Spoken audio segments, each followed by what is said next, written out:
Olá, me chamo Gabriele, sou orientanda da professora Adriana Zira, bolsista PIBIC CNPq, membro do Bradaí, e o trabalho de hoje tem como tema Sonhos, Aventuras e Milagres, Modelos e Contramodelos de Comportamento Cristão em A Demanda do Santo Graal. A Demanda do Santo Graal, ela circulou na Península Ibérica entre os séculos XIII ao XV, o que expressa a relevância da fonte na sociedade portuguesa medieval e sua forte influência no período destacado. Então, a narrativa também conta com as aventuras dos cavaleiros da Távola Redonda em busca do Santo Graal, que é nessa obra representado como um vaso sagrado que traria ao reino de Logres glória e bênçãos perdidas pelos pecados do cavaleiro do rei Arthur e de seus cavaleiros. É importante destacar que tanto Legoff e Schmidt eles falam que essa literatura cristianizada, popularizada nesse período, ela ganha esse sentido eucarístico, né? E encarna a cavalaria celestial, né? Com a imagem que a igreja tenta impor a uma cavalaria terrena de Percival, Lancelot, do modelo de cavaleiro perfeito, como Galás. Então ganha esse sentido. Também ligações com o sobrenatural e o imaginário da época. Através da obra também a gente pode identificar uma diversidade de aspectos sociais do período, inclusive a percepção sobre o feminino, que nos aproxima dos estudos de gênero, sobre relações de poder exercida entre o clero sobre as mulheres. Então, são sonhos, visões e o medo do inferno. Então, a gente observa que o homem medieval ele estava constantemente preocupado com a salvação. Então, até mesmo durante o momento de sua morte. Então, esses sonhos, essas visões com os espaços imaginários, como o paraíso, o inferno e o purgatório, eram comuns e também eram retratados na literatura do período. Também é o que ganha o sentido do homo viator, né? Que é esse homem medieval que faz peregrinações, passa por aventuras, viagens escatológicas. A gente pode citar outras obras como A Visão de Túndalo ou A Divina Comédia. Também, além disso, havia o medo da condenação ao inferno, né? Assim como o medo do diabo era inserido pedagogicamente como um instrumento, né, da igreja para controle das pessoas do período. Neste trabalho, nós vamos analisar Lancelot do Lago e a sua relação adúltera com a rainha Genevra, esposa do rei Arthur, Morgana, a fada, que é irmã de Arthur, a, a rainha Isolda e Tristão, e o cavaleiro Percival. Então, nesse trabalho, a gente vai encontrar modelos e contramodelos de comportamento e também essa questão da representação feminina na obra.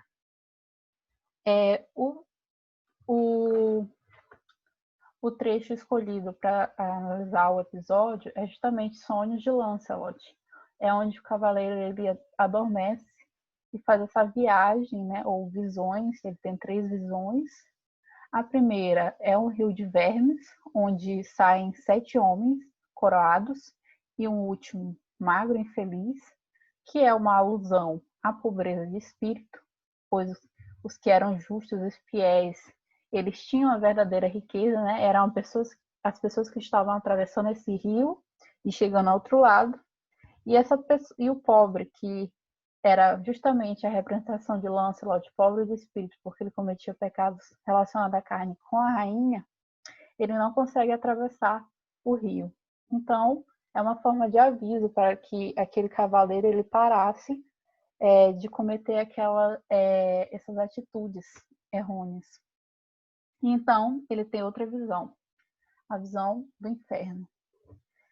Vou ler o trecho que diz assim: depois dessa visão, vi outra muito maravilhosa, que lhe parecia que via diante de si Morgana, irmã do rei Arthur, muito feia e muito espantosa, tanto que lhe parecia que então saíra do inferno. olhou-a e viu que andavam em sua companhia mais de 1000 diabos, e cada um punha a mão nela para pegar melhor. Também, em outras partes desse trecho, né, desse episódio, ele revela o quanto que essa personagem estava sofrendo ali no inferno. Provavelmente, a Morgana foi condenada ao inferno justamente por essa associação que ela tem com artes mágicas, que eram totalmente condenadas pela igreja. E tanto que em outras obras ela é colocada como Morgana a fada, né? Então, provavelmente, era esse aviso que a igreja estava tentando passar, né? O clero estava tentando passar de que as mulheres que se envolviam com artes mágicas, elas seriam condenadas ao inferno. E é justamente a citação abaixo de Jean-Claude Schmitt que diz, né, que esse espaço era colocado como caminhos escarpados, rios gelados, as fornalhas, o catálogo das torturas do além-túmulo, grandes reservatórios durante séculos do imaginário do Ocidente, que influenciaram a atitude das pessoas, influenciavam. E aqui tem uma representação iconográfica, uma iluminura, que traz essa representação do inferno, retirada do livro As Muito Ricas Horas, do Duque de Berry. Essa iconografia, essa iluminura, ela mostra justamente o diabo, né, com vários demônios ao redor e várias pessoas sofrendo, muitos corpos, um lugar escuro, provavelmente saindo enxofre, justamente a representação que a gente tem na obra, na Demanda do Santo Graal. E os sonhos de Lancelot, eles continuaram. Então, a gente vê que o que predomina na consciência cristã era justamente o que pregava-se nas igrejas, eram as penas infernais. A fantasia do Eclesiásticos tinha esse objetivo de provocar terror. Lagos de enxofre, diabos, armados de chicote, dragões, água, piche fervendo, fogo de gelo, infinitas torturas. Torturas como vistas na Iluminura. Continuando as visões, Lancelot ele avista em seguida a rainha Genevra. Diz assim: sentava a rainha Genevra toda nua e suas mãos diante do peito. Estava descabelada e tinha a língua puxada para fora da boca. Mas ela fazia um pranto tão grande, dava gritos tão grandes e tão doloridos, que bem parecia a quem ouvisse por todo o mundo era ouvida. Então, é importante destacar nesse trecho a questão da nudez. Uma mulher que estava nua, provavelmente está ligada a questões dos pecados da luxúria, né? Desse desejo desenfreado, juntamente com a língua puxada para fora. Então, existem estudos, né, que falam sobre essa conotação sexual da língua, né? Por isso que a rainha ela está passando por um grande sofrimento, porque ela desejou o cavaleiro do seu rei e tinha relações com eles. Então, é justamente essa ligação.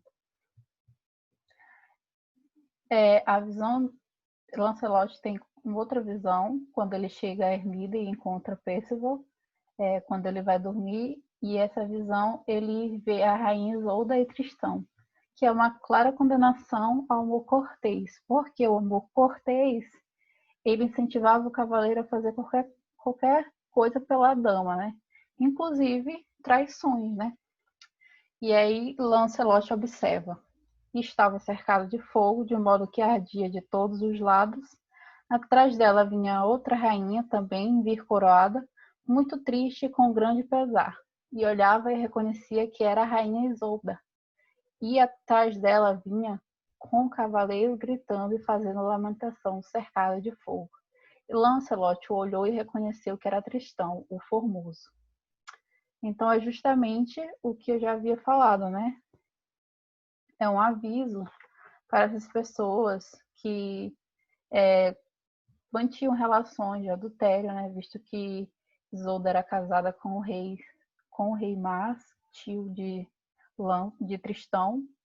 Então, é, tais, é, tais comportamentos luxuriosos eram totalmente condenados seguidamente na obra.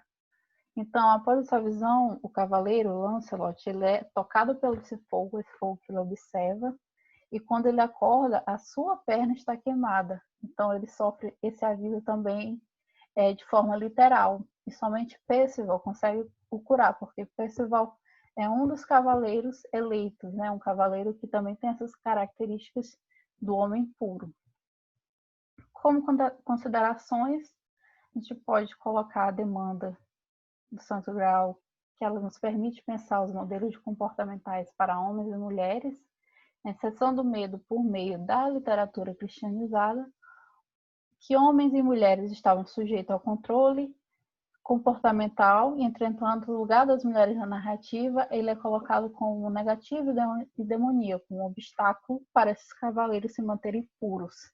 Então, essas reflexões nos levam a pensar também na atualidade, onde os comportamentos das mulheres são questionados e são colocados ainda de forma misógina frequentemente. Então, essa apresentação, obrigada. Aqui as referências.